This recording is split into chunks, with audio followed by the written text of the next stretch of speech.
सदियों से एक रहस्य बना हुआ है जिसने लोगों को हमेशा सोचने पर मजबूर किया है कि यूनिवर्स की सृष्टि कैसे हुई और इसके पीछे कौन है। हिंदू धर्म में इस बारे में कई सिद्धांत हैं, जिसमें बताया गया है कि ब्रह्मांड किसी एक इकाई के रूप में नहीं है, बल्कि अनंत ब्रह्मांडों का एक समूह मल्टीवर्स है जो निरंतर बनते और नष्ट होते रहते हैं। भगवान विष्णु इस मल्टीवर्स के प्रतीक हैं। मान्यताओं के अनुसार ब्रह्मांड बनने के पहले वे सभी कारणों के लौकिक सागर में सो रहे थे। उनका बिस्तर एक विशालकाय नाग है और सृष्टि 3 रूपों में होती है: निर्माता ब्रह्मा, पालनकर्ता विष्णु और विनाशक शिव। विष्णु भगवान जो रक्षक हैं, ब्रह्मांड के निर्माण और विनाश के चक्र के लिए जिम्मेदार माने जाते हैं। जब वे सोते हैं तो उनकी नाभि से एक कमल का फूल निकलता है। फूल के अंदर ब्रह्मा सृष्टिकर्ता भगवान विराजमान होते हैं, जो एक नया ब्रह्मांड बनाते हैं। यह पूरी प्रक्रिया एक ब्रह्मांड के जन्म से दूसरे के जन्म तक विष्णु भगवान की सिर्फ एक सांस जितनी होती है। जब वे सांस छोड़ते हैं तो अनगिनत ब्रह्मांड अस्तित्व में आते हैं, जिनमें से प्रत्येक में अपना खुद का ब्रह्मा होता है। लेकिन जब वे सांस लेते हैं तो सभी ब्रह्मांड वापस उनकी नाभि में समा जाते हैं और ब्रह्मा का अंत हो जाता है। यह चक्र अनंत रूप से चलता रहता है। यहाँ विष्णु भगवान अलग अलग ब्रह्मांडों से परे के शाश्वत अस्तित्व का प्रतिनिधित्व करते हैं, जबकि ब्रह्मा हमारे वर्तमान ब्रह्मांड के निर्माण और विनाश का प्रतिनिधित्व करते हैं। ब्रह्मा हमारे अस्थायी भौतिक जगत यूनिवर्स के प्रतीक हैं। दूसरी ओर विष्णु शाश्वत ब्रह्मांड मल्टीवर्स का प्रतिनिधित्व करते हैं, जो हमेशा के लिए बिना किसी शुरुआत या अंत के मौजूद रहता है। ब्रह्मा द्वारा दर्शाया गया वर्तमान ब्रह्मांड स्थायी नहीं है, बल्कि अस्थायी है। ब्रह्मा का जीवन काल केवल 100 ब्रह्मा वर्षों का होता है और उनकी मृत्यु के बाद एक नए ब्रह्मांड का जन्म होता है। आइए अब वेदों में समय मापन के बारे में बात करते हैं। ब्रह्मा भगवान 100 साल जीते हैं, जिनमें से हर साल 360 दिनों का होता है। अभी हम ब्रह्मा के शासनकाल के 51वें साल के पहले दिन में हैं। इस खास तरह के साल में दिन और रात दोनों होते हैं। दिन में ब्रह्मा ब्रह्मांड में जीवन का निर्माण करते हैं, लेकिन रात में सभी जीव वापस उनमें समा जाते हैं। अच्छी बात यह है कि हम सिर्फ ब्रह्मा के दिन के दौरान ही अस्तित्व में रहते हैं, जो बहुत लंबा होता है, इसलिए गायब होने की चिंता करने की जरूरत नहीं है।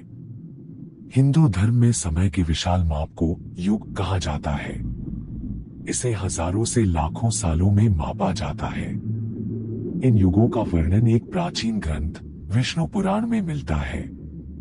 एक महायुग 4 छोटे युगों से मिलकर बना होता है। हर अगला युग पिछले वाले से थोड़ा छोटा होता है। इसकी कल्पना ऐसे करें कि मान लीजिए एक पाई है जिसे 4 भागों में बांटा गया है। सबसे छोटा युग कलयुग है, जो सिर्फ 4,32,000 साल का होता है। यह अभी भी बहुत लंबा समय है। इसके बाद द्वापर युग आता है, जो कलयुग से 2 गुना यानी 8,64,000 साल का होता है। त्रेता युग 12,96,000 वर्ष का होता है। और अंत में सबसे लंबा युग सतयुग होता है, जो 17,28,000 वर्षों का होता है। इन सबको जोड़ दें तो पृथ्वी पर एक महायुग पूरे 4,32,00,000 साल चलता है। प्राचीन भारतीय ग्रंथों में एक मनवंतर महायुग के बाद की एक प्रमुख समय अवधि है। प्रत्येक मनवंतर जीवन रूपों के निर्माण और विनाश के एक चक्र का प्रतीक है। एक मनवंतर 71 महायुगों तक रहता है, जो लगभग 306.72 मिलियन वर्ष है। ग्रंथों से पता चलता है कि इस अवधि के बाद पृथ्वी पर सभी जीवन नष्ट हो जाएंगे। दिलचस्प बात यह है कि पृथ्वी का सबसे बड़ा मास एक्सटिंक्शन, जहां लगभग 90-96% स्पीशीज मारे गए, लगभग 252 मिलियन वर्ष पहले हुआ था। यह इकलौता समय था जब सारे स्पीशीज का इतना भीषण विनाश हुआ। प्रत्येक मास एक्सटिंक्शन होने के बाद एक रिकवरी पीरियड होती है, जिसे संधि काल कहा जाता है, जो एक सतयुग लगभग 1.7 से 8 मिलियन वर्ष तक रहता है। मॉडर्न साइंस के अनुसार करोड़ों साल पहले पृथ्वी पर हुए एक बहुत बड़े विनाश के बाद जीवन को वापस सामान्य होने में 10 मिलियन साल का समय लगा। यह विनाश पृथ्वी के इतिहास में सबसे बड़ा विनाश था। सोचिए, पृथ्वी पर जीवन के अंत होने के बाद पृथ्वी को वापस खड़े होने में 10 मिलियन साल लग गए। पृथ्वी के पेड़ पौधों और जानवरों को वापस मजबूत होने में इतना समय लगा। हिंदू मान्यताओं में ब्रह्मा के एक दिन को कल्प कहा जाता है। यह दिन बेहद लंबा होता है, 4.32 अरब साल, जिसमें एक कल्प में 14 मनवंतर और 15 संधिकाल के बराबर बताया गया है।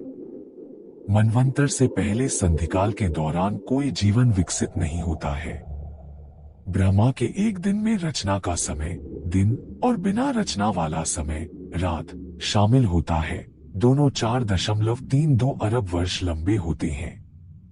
दिलचस्प बात यह है कि वैज्ञानिक पृथ्वी पर सबसे पुराने जीवन को लगभग 4.28 अरब साल पुराना मानते हैं, जो ब्रह्मा के दिन के समय की रचना वाली हिंदू अवधारणा से मेल खाता है।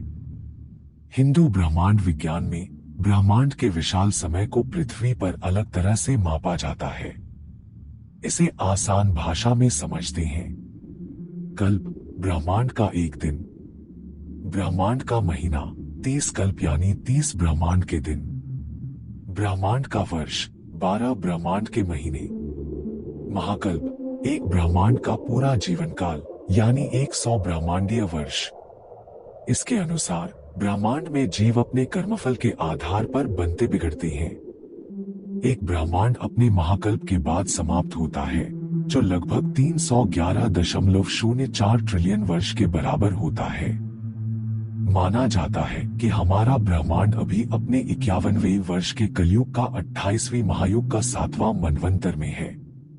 सरल शब्दों में ब्रह्मांड का भी अपना कैलेंडर और जीवन काल है, बस पृथ्वी से बहुत बड़े पैमाने पर। प्राचीन भारतीय ग्रंथों में ब्रह्मांड की आयु का एक अलग ही अनुमान है।